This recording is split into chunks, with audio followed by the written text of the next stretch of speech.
ऐनेषु च सर्वेषु यथा भागम अवस्थिता भीष्ममेवा विरक्षन्तु भवन्तः सर्व एव ही। यहाँ दुर्योधन अपनी सेना से कहता है, सभी दिशाओं में फैले हुए आप योद्धा अपने अपने मोर्चे पर डटे रहें और विशेष रूप से भीष्म पितामह की रक्षा करें, क्योंकि उनके बिना हमारी पूरी सेना का मनोबल टूट जाएगा।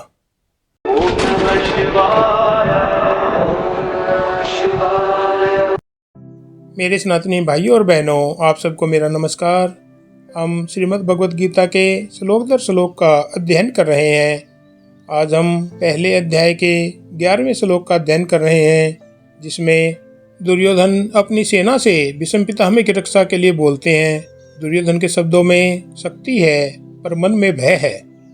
वह बार बार दूसरों पर निर्भर होकर खुद को सुरक्षित महसूस करता है, कभी भीष्म पर, कभी द्रोण पर और कभी कर्ण पर।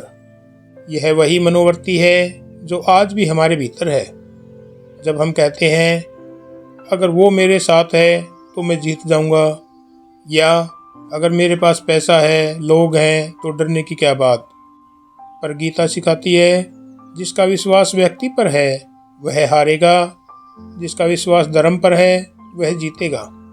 भीष्म पितामह यहाँ केवल एक व्यक्ति नहीं है, बल्कि कर्तव्य और सत्य के संघर्ष का प्रतीक है।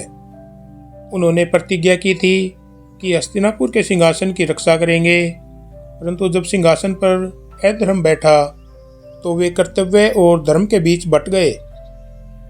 यह वही स्थिति है जो आज भी हमारे जीवन में आती है, जब हमारा कर्तव्य और हमारा धर्म आपस में टकरा जाते हैं। जैसे जो फैमिली रिलेशन से सत्य, ईमानदारी और नैतिकता टकरा जाती है।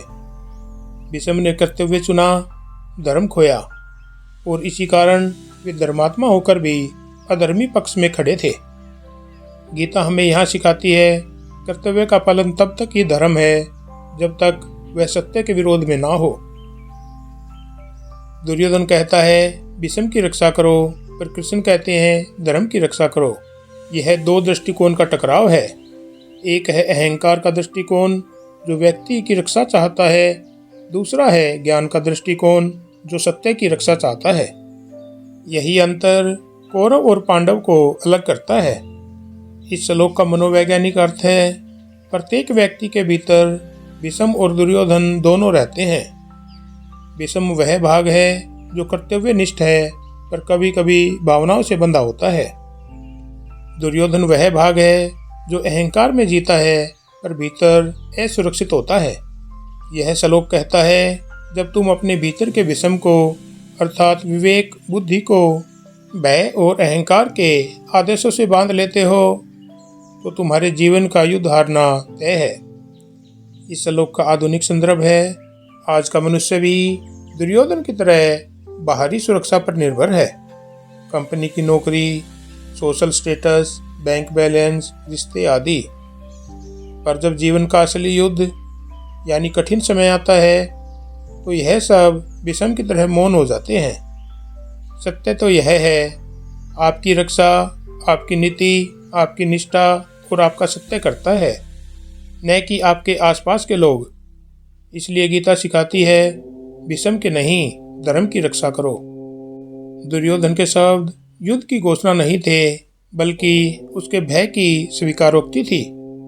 वह जानता था जब तक भीष्म जीवित है, उसके भीतर का आत्मविश्वास जीवित है, और जब भीष्म गिरेंगे तो दुर्योधन भीतर से मर जाएगा। तो मेरे सनातनी भाइयों और बहनों, इस श्लोक की शिक्षा है, पहली, भीष्म जैसे ज्ञानवान भी अधर्म की रक्षा करे तो पराजय निश्चित है। दूसरा, कर्तव्य तब तक धर्म है जब तक वह सत्य से जुड़ा है। तीसरा, नेतृत्व का आधार व्यक्ति नहीं, नीति होनी चाहिए। चौथा, भीतर के भय से प्रेरित निर्णय कभी धर्म संगत नहीं होते। तो मेरे सनातनी भाइयों और बहनों, यह थी हमारी आज की वीडियो, जिसमें दुर्योधन ने कहा भीष्म की रक्षा करो, पर कृष्ण कहते कि धर्म की रक्षा करो। याद रखो, जब धर्म की रक्षा होती है तब स्वयं भीष्म, स्वयं ईश्वर तुम्हारी रक्षा करते हैं।